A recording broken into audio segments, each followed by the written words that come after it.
Hello friends, मी आज बनवणार आहे बेसन चिला।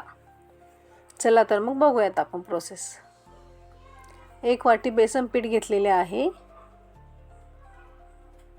छान चाळून घेतलेले होते मी ते। आणि अर्धी वाटी गव्हाचे पीठ। त्यानंतर चवीनुसार मीठ, जिरे,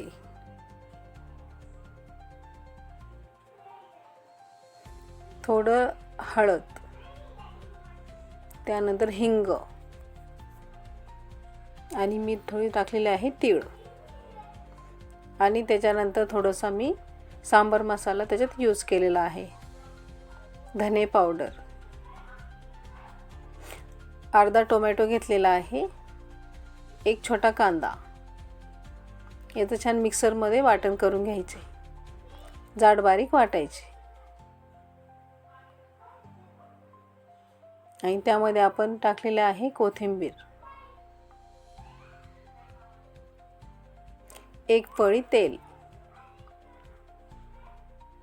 आणि जे आपण वाटण केलेलं होतं ना ते सगळं आपण त्याच्यामध्ये ॲड करून घेणार आहे।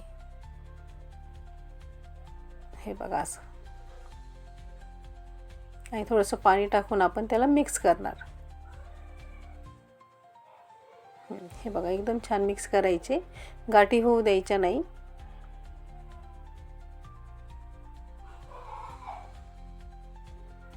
छानपैकी हळूहळू करायचे आणि तेल टाकल्यामुळे ते एकदम सॉफ्ट आणि नरम होतात आपले चिला। आणि नंतर मग थोडं थोडं मी कन्सिस्टन्सीनुसार मी पाणी यूज केलेलं आहे। हे बघा अशा पद्धतीने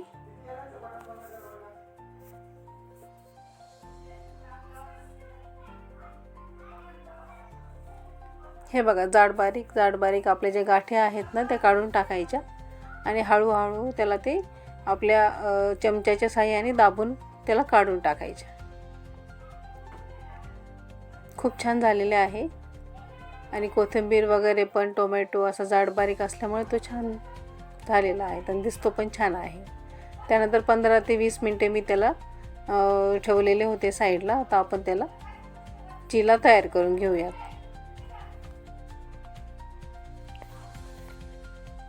तवा गरम करायला ठेवला आहे मी, त्याच्यामध्ये थोडंसं तेल टाकलेले आहे। एक मी अर्धी पळी टाकलेली आहे त्याच्या पॅनवर तेल, तर ते सगळे माझे चिला झालेले आहे तेवढ्यामध्ये, जास्त तेल पण लागत नाही। आणि ह्या अशा पद्धतीने आपण आपलं चिला टाकून घ्यायचा आणि छानपैकी हलवायचे। एकदम सोपी आणि साधी रेसिपी आहे आणि एकदम हेल्दी रेसिपी आहे। छोट्या मुलांसाठी तर खूप छान आहे। हे बघा अशा पद्धतीने आपलं थोडंसं तेल टाकायचं।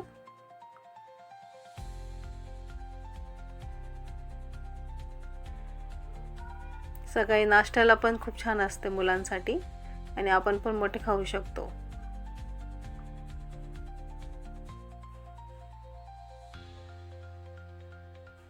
हे बघा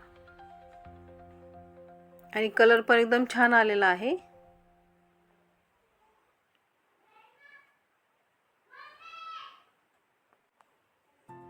चला तर मग आपण आता सर्व करूयात। हे बघा छानपैकी झालेलं आहे आपला आणि आपण आता त्याला सर्व करूयात।